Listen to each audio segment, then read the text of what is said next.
And why the name is used, because when you are in honeymoon and if you are bridge players, sometimes you can't find partners to play with you, or sometimes you don't want other people to sort of join you. So the honeymoon bridge is a two-person game.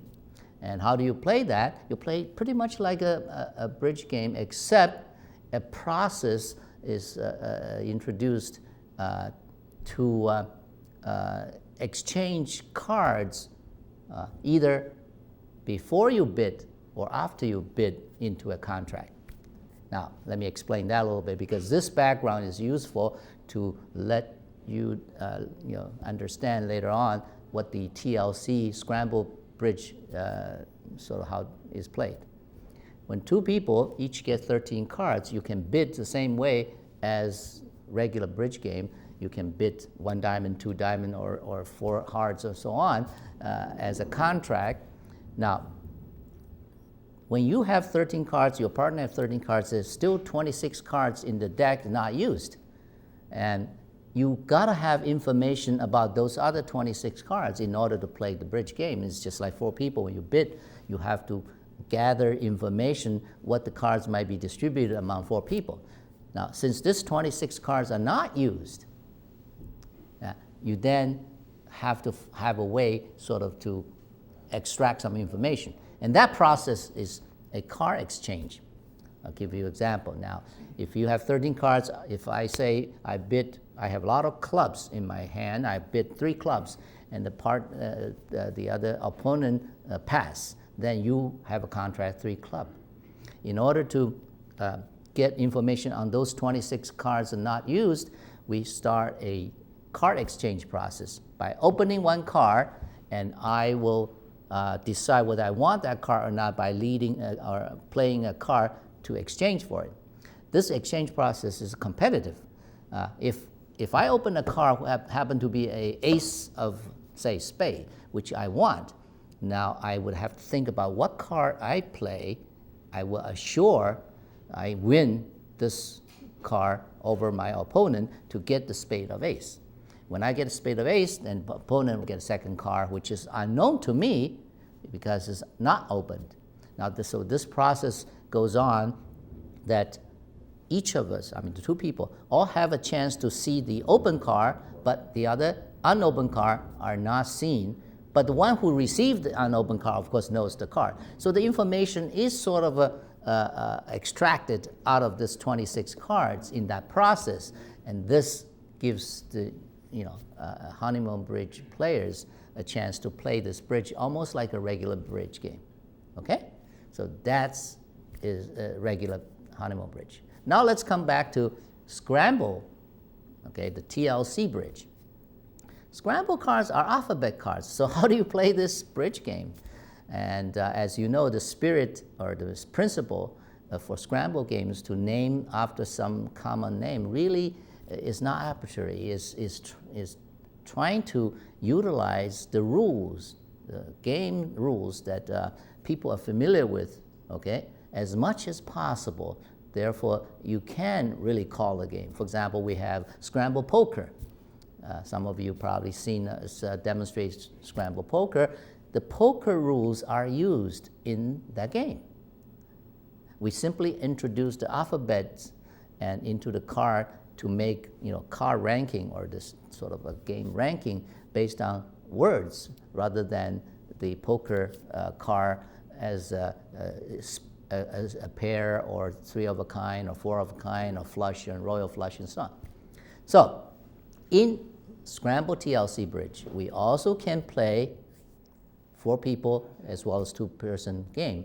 And this 2-person game, which I now named TLC Bridge, as my present for my game director over the Christmas, is played by 2-person, similar to the way the honeymoon bridge I just described. Okay, so now we deal each person 13 cards, which are 13 letters. We have 13 letters.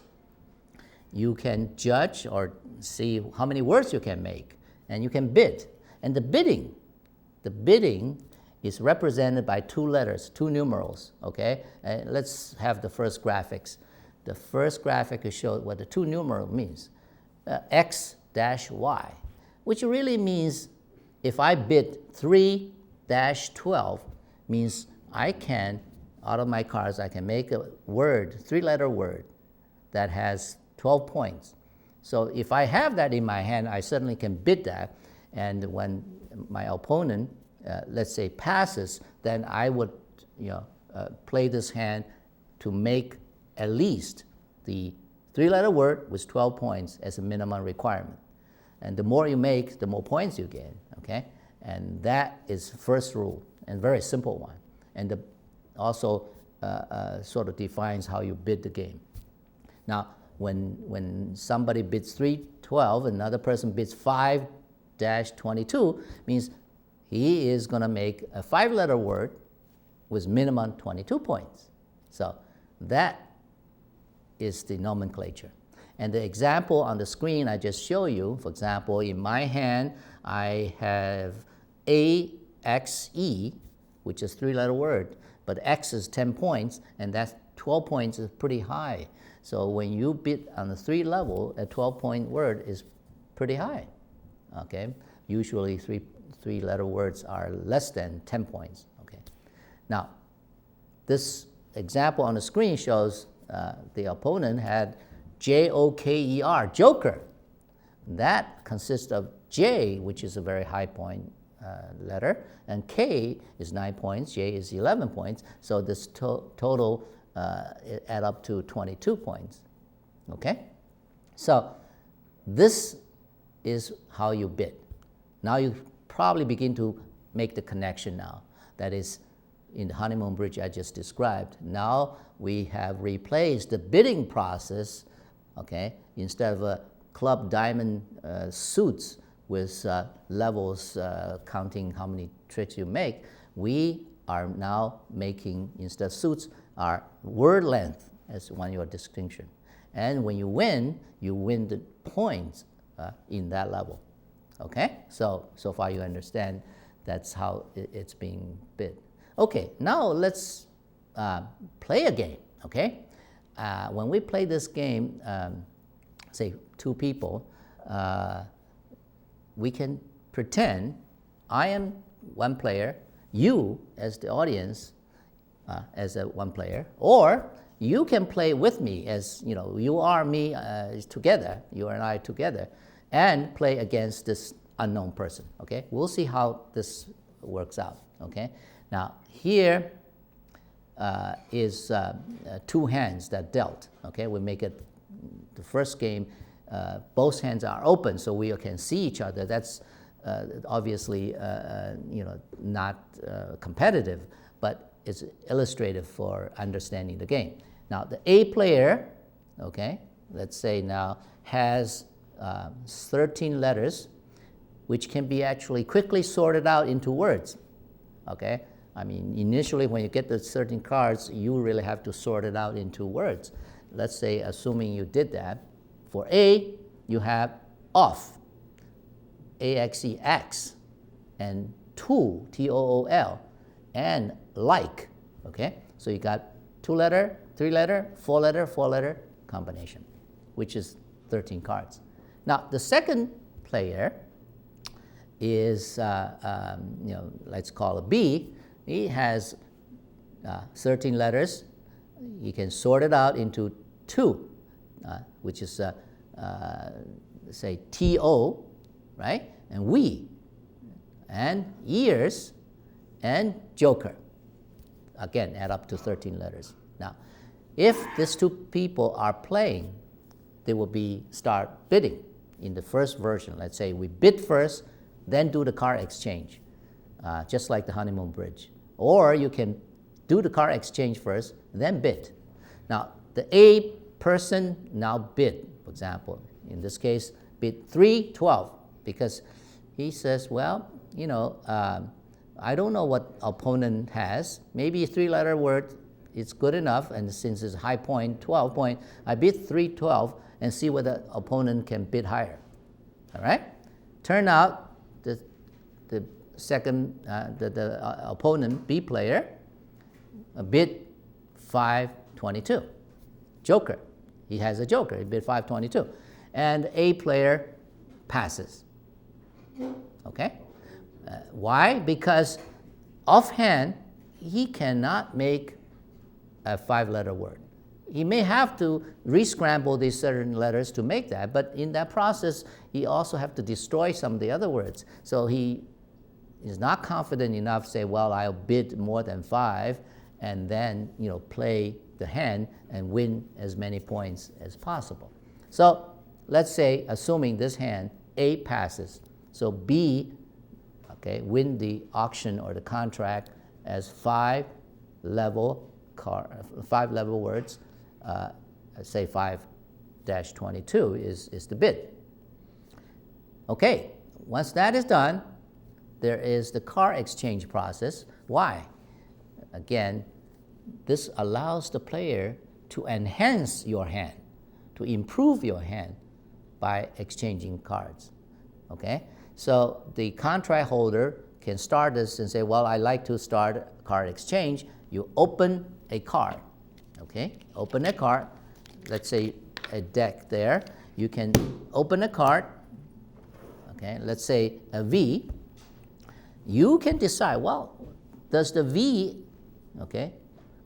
help me or enhance my words combination, get me higher points or not? If it does, I would like to get the V. So I would have to pick a letter to exchange for the V. In picking that letter, I have to make sure that letter is higher rank than my opponent's letter so that I get the V, he doesn't get the V. Okay? Because if he is higher, he will get the V, I will get the next card. So that's the same process as the honeymoon bridge process. So let's have a card exchange. Let's see what our next graphics would show. Okay? Now, this graphics in front of me, tells you now, from the distribution, you quickly sort into the words, and now you start bidding. The bidding process end up with this joker 522 actually goes through a process. For example, in this case, A player bids 2-6 first. B player will bid 2-8 because 2-6 is derived from the fact is off. Off actually is 2-6, not 2-5. There's a little typo there. And we is 2-8. Okay, so 2-8 is higher than 2-6. So the A player has to bid again. He bids 3-12, which is X. Right? He based on X. And B player then bid 4-6, which is based on years. And A player bids 4-15. Okay, that's like. And then finally, B player bids 5-22, which is joker. So the B player won the contract. So next, go on, would be the card exchange as I explained by changing cards. Say this process of changing cards, happened, in this game, but I think before we really go into the changing cards, which takes a little more time, and also I think it's better to do that when you're not in an open hand. I mean, there's no point doing this. You see everybody's letters, right? Let me just describe how you end up counting the score before we move on to the real game that one person, not all the cards are open. Now, here, based on the previous hand we had, the B player with the word joker won the contract, would start the game. When you have a contract which is 5 level, by definition, the attacker or the opponent must lead a 5-letter word. If he cannot lead a 5-letter word, then the contract holder will lead a 5-letter word, joker. So he will lead a joker. Now, if the opponent doesn't have 5-letter, he would have to discard 5 cards. In this case, he would discard E-T-O-O-L, E2. He wants to maintain or keep the alike and off and the X because they are high points. And he figures that also X can make fox or X with higher points, so kept the X. So he discard the E-T-O-O-L. So on the first trick, the B player won the trick with Joker, 22 points, and win the 7 points. Therefore, total is 29 points. And the second hand, or second trick, will be played by B player. B player quickly sorted his hands before. If you recall, he had Joker, right? And he had ears, and he had the 2, right? Now, by played Joker, and he not 2, sorry, W-E-N 2, right? Okay, now he combined the W-E, we, and ears and made it into a swear as a 5-letter word. And he figures that if I play a 5-letter word, my opponent may not have a 5-letter word. I will win the second trick again. Turns out the A player had a like, had a XOF, and as 2 separate words. He didn't have a 5-letter word, but he's smart enough to respond to this 5-letter word challenge by adding A to like and make it alike. And that is a 5-letter word. And turns out that 5-letter word has 16 points, which beats the swear, 13 points. So the second trick, the B player lost. So A player won with alike, and that is 29 points. And then the A player leads the third word, fox, and the B player has only TOE left, can be a toe, which is 3 points, and lost again. So lost to 19 points to the A player. So the total score at the end, the A player in this hand has 48 points, and B player is only 29 points. Okay? I think this is pretty good illustration, and now you pretty much know how the game is played and bid and so on. The card exchange process, we'll see how we explain that to you in the next few minutes. All right. So let's get the next hand. In this case now, we will only show one hand on the screen so that either you identify with me as player A, which now is showing on the screen, you can see now, with EEILMNOPRSSV. That's letters dealt to me or you, if you are playing with me. And the other player, the opponent, has 13 cards. We don't know what they have. All right? Now, let's quickly sort the 13 cards, all right, into some possible words. All right? Let's see.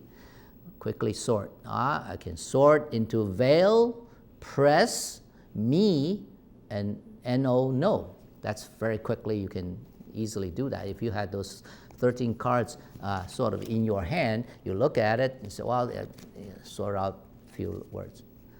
Turns out, if you are an experienced player and a good player, you quickly see whether you can make longer words. Why? Because the longer words, the higher level, you can bid higher, you can make the contract, you win. So you can also sort this certain letters into 2 words, simple and version.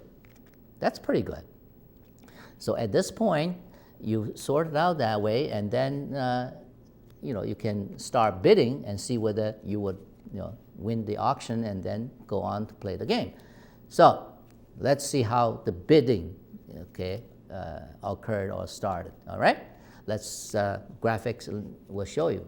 Now, remember, we are A player, you and I. The B player is hidden in the studio, and we don't see who they are, but they are playing. So A player, first, as you saw, we sorted out as simple and version, right? as 2 words, but also you can make it a me and shorter words, veil, and so on. So conservatively, A player, test the water, bid a 2-7. 2-7 is 2-letter word with 7 points. It almost, anybody can make it. It's just like in the bridge game, you start out with 1 diamond or 1 club. Generally, because the distribution of points, you can make 1 level fairly easily, right? So you bid 2-7. Now, this person hidden in studio now tells me he bids, I have to read that carefully, it's a 4-6. So he jumped to 4-6. What letter he, of course, doesn't tell me. It means he's bidding a 4-letter word that has at least 6 points. Now, I have to bid again. Either I said, if I want to pass, then they will have the contract 4-6, which is a very easy contract to win still, 4-letter with 6 points. So now I think I won't do that. I will, continue the bidding, and I would sort my cards into my second version, as I showed you, the simple and version, 2 words.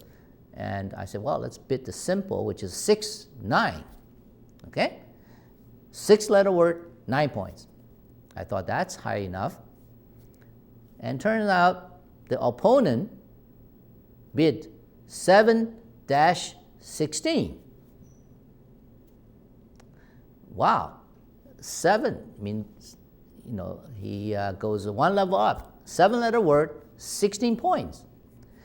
And if I didn't have this word version in my hand, which is 7-letter, and I have 17 points, higher than 16, I wouldn't dare to bid, right? Would have passed. Let him have the 7-16. But since we have this possibility of having version and the simple, so we bid 7-17. Now, the B player, okay, he is hidden in the studio, okay? We're playing this in real time. He is thinking, desperately trying to think whether he can make higher points in 7-letter or 8-letter words or 9-letter words. And turned out he passes. He doesn't have any higher level. So I won, or you and I won the bidding of 7-level word, okay? Now, it comes now the so-called card exchange process, okay? As I said before, if the card unused, I open a letter and we will exchange. Now, the exchange process is following. Why do I decide to exchange? Because I have a word version, which is 7-letter word, 17 points. And I knew the opponent bid 7-16. It's only 1 point difference. That's very risky, because if the opponent can shovel some letters and get 1 more point or 2 more point or some bonus points, it will be higher than my 17. Then I wouldn't win the trick. So I think it makes sense to change some cards. Hopefully I get some bonus cards, particularly in version, you have vowel E, I, O. As you know, there are a lot of vowels in the deck of cards, and they have the bonus. If I can get 1 vowel has bonus, I will increase my points from 17 to higher. It will secure or have better chance to win the game, right? So now I will ask for exchange, and turn out, okay, and in this real hand, okay, it's not this deck. It's the deck that controlled by this person hidden in the studio. He opens a card, okay, as E, the letter E, with a bonus 2R. The bonus means the letter on the right side will be multiplied by 2 as your bonus. So I decided to change. I took the simple, the S out of simple, spend the S. Why? S is the highest ranked letter. I hope to win this E2R. I spend that, I change to 2R. And B will take another card. and he's throw out O out of his letters. I don't know what he has the rest of it. He throw out O and got a card. Okay, now let's have next slide.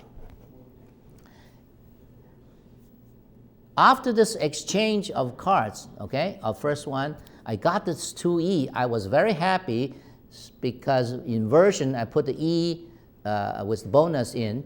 That increased my points from 17 to fairly high points because 2 times 2 is 4, so I make 17 jump to 21. I feel pretty, safe that I will win over that opponent. So I stopped the bidding. I said, fine, we'll begin the game. All right? At that point, of course, by the rule, you bid 7 level, the first lead has to be a 7-letter word from the opponent. If the opponent doesn't have it, you would have to play it. Ha! To my surprise, the opponent does have a 7-letter word. And that 7-letter word is not 16. Actually, it's 22. He played respond. Why is 22? Because that E is a 3R. So when you multiply these points or add them up, okay, R is 2 point, E is 1 point, and P is 6, and so on and so forth, okay? And that will give you, I'm sorry, the E is 3L, R is 2, it's a 6. So from 16, he had a 16 as a response, to 22, because he was lucky when he draw the card, he draw the E with 3L, which, So when they played this response and we played the version, he won. We lost first trick. And then the B player, okay, quickly sort another word and played a 5-letter word, maker, because he had make, okay? And he simply took the R and added and make a 5-letter word, maker. And I caught in surprise and don't have a 5-letter word, so I have to discard 5 cards. I discard MILEE and kept P. And the last card, my P, wins over C, so I won the last trick. However, it's only 10 points. And the studio person, it got 109 points because in a contract word, he beats me. That means broke my contract. So we lost 7 times 10 as penalty points. It's 109. So that is how the score is counted. All right? This shows the card exchange and then play. Okay? You bid first, change cards, and then play. And the second version is the other. You you get the cards, you change cards first, then bid. Okay? So in an analogy to the honeymoon bridge, we probably don't have time to go into the second version. We'll stop at this version. Okay? Let me summarize. Okay? I hope you now followed me from the regular bridge game to honeymoon bridge game, the 2-person game, and to this TLC bridge game. And the game can be very, very interesting. We've been using 13 cards. This thing better than ordinary bridge is you can play higher number, 14 cards, 15 cards, 16 cards, 17, all the way to 20 cards if you want, which challenges more in terms of your vocabulary, your knowledge, and your strategy, your thinking, and so on. This is really a brain challenger. So we have no time to demonstrate all the games to you, but I hope this is enough to illustrate the basic rules behind, and you can practice or play this at home with anybody. And hopefully someday we'll be able to play this actually on air in the way we just now did with the studio person who was doing the screen as well. All right? So we probably have to end the game, so thank you for watching, and we will continue to bring to you new games, and also welcome you to feedback to us on any of these games. And if the rules are need to be improved, or some methods can be modified.